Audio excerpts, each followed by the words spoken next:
Welcome to The Explainer. All right, today we're jumping into something we use every single day. But do we really get it? We're talking about money. We're going to trace its epic journey from just a simple idea to the incredibly complex system that, runs our entire world. Okay, let's kick things off with a question I bet you thought about. If the government can just print money, why on earth do they need our taxes? Now, the easy answer you always hear is inflation. And yeah, that's part of it, but it barely scratches the surface.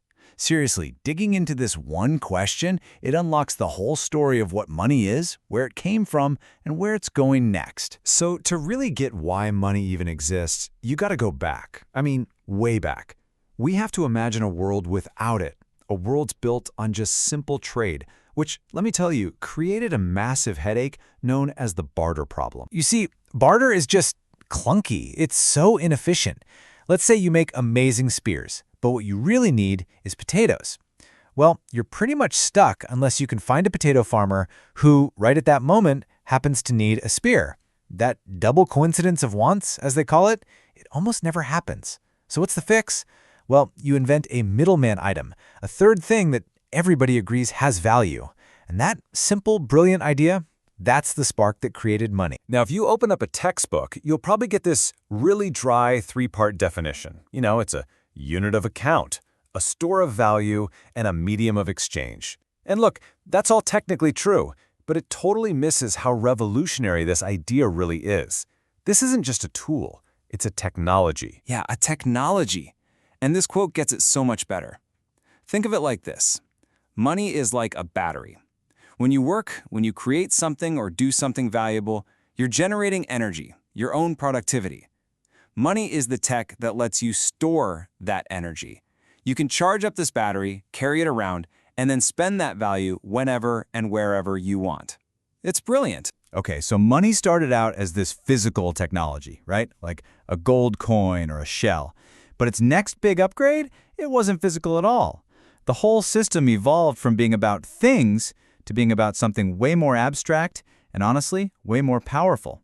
Trust. So early on, different societies all kind of landed on items that had these key qualities. Things like shells, beads, and eventually precious metals like gold became money for a reason. They were durable, they were easy to carry around, they could be split into smaller pieces, and they were hard to fake.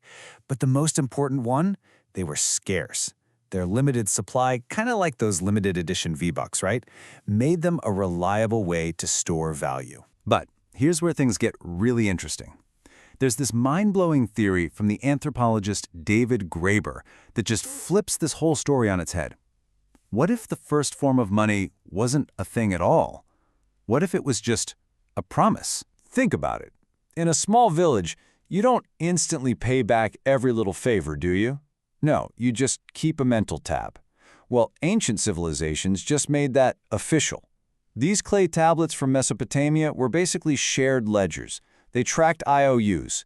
It was so much easier to just make a note that Bob owes Alice 5 cows than it was to actually drag 5 cows across the village for every single transaction. And you know what? You probably use this exact same idea of layered money all the time and don't even realize it. Imagine you're on a trip with friends. For all the little things, coffee here, a snack there, you're not exchanging cash every 2 seconds. You just track who owes what on a note in your phone. That's your fast, trust-based layer. It's an IOU system. Then, at the very end of the trip, you settle up the final balance with cash or a bank transfer. That's the slow, super secure base layer. Our entire modern financial system, it's built on this exact same principle. So money was evolving naturally, combining physical stuff with these systems of trust. And then rulers and governments had a big realization. They figured out they could take control of the system to build armies, to build empires, to really grab power. And here is the absolute masterstroke. The main reason for taxes. It wasn't just to raise money for the kingdom. No, it was a genius hack to create universal demand for the king's currency. By saying, hey, you have to pay your taxes, and you can only pay them in my official coins, the king forced literally everyone to get and use his money. Just like that, his currency became the standard for the whole economy. But this new power, this control, it created a massive bug in the system. If a king needed more cash, he could just print more. Or, back then, he'd debase his coins by mixing in cheaper metals. And what happens then? All of a sudden, you've got more money chasing the exact same amount of stuff. Imagine if the principal at your school just started printing tons of new cafeteria dollars. The price of a cookie would go through the roof, right? That's inflation. And it's basically a hidden tax that eats away at the value of everyone's savings. Okay, so that link between state control and money, that really set the stage for the modern world. But the power to create money, it soon expanded beyond just kings and went to a new, powerful institution, the bank. And this next step was, well, it was revolutionary. Banks started as just super secure safes for people's gold. In return for your deposit, you'd get a paper receipt, an IOU from the bank. And pretty soon, people realized these receipts were way easier and safer to trade than lugging around heavy, risky gold. These trusted bank receipts, they became the world's first paper money. People weren't trading gold anymore, they were trading the promise of gold. Okay, now here is where the real magic trick happens. This is big. The bankers quickly figured out, hey, people don't all come for their gold at the same time. They only needed to keep a small fraction of the gold on hand for withdrawals. This is called fractional reserve banking, and it let them lend out the rest of the gold, or rather, lend out receipts for it. So get this, you deposit $1,000, the bank keeps, say, $100 in reserve, but then it lends out the other $900 to someone else. And just like that, poof, there is now $1,900 in the economy. You still have your $1,000 deposit, but that borrower now also has $900. This is how most money gets created today. It's created out of debt, through loans. And this expansion and contraction of credit, that's a huge reason we have economic booms and busts. For centuries, this whole paper money system was tied to gold. It was anchored. But then, the world wars happened. The massive costs forced governments to print way more money than they actually had in gold to back it up. They had to break the rules to fund the war effort. This went on for a while until, in 1971, the U.S. officially cut the final tie. The dollar was no longer convertible to gold. And just like that, the entire world entered a brand new era. And that brings us right to the system we have today, fiat money. Fiat is just a Latin word for let it be done. The dollar in your wallet, it isn't backed by gold or anything physical. It has value for two simple reasons.